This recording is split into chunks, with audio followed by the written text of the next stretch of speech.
Welcome to the Slop Farm. Enjoy the video.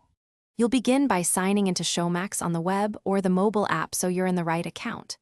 Once signed in, open account or profile to view your subscription details. This shows the current plan, renewal date, and payment method. Make sure your preferred payment is active, card or PayPal, or be ready to add it now. Why this matters? Knowing the renewal date prevents accidental proration, and confirming payment avoids interruption. Now tap Manage Subscription to move to the next step. You'll see the available plans listed with details like resolution and number of simultaneous streams.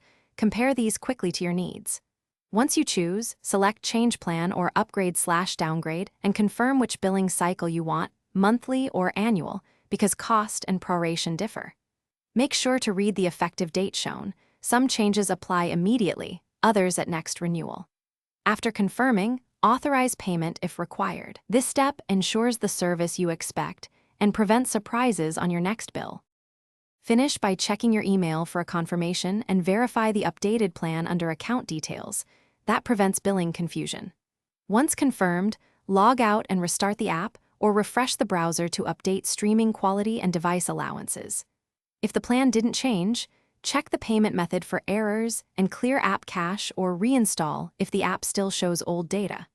If problems persist, contact Showmax support with screenshots and the transaction ID so they can resolve billing or account transfer issues quickly. Thanks for watching. Consider subscribing if we helped you today.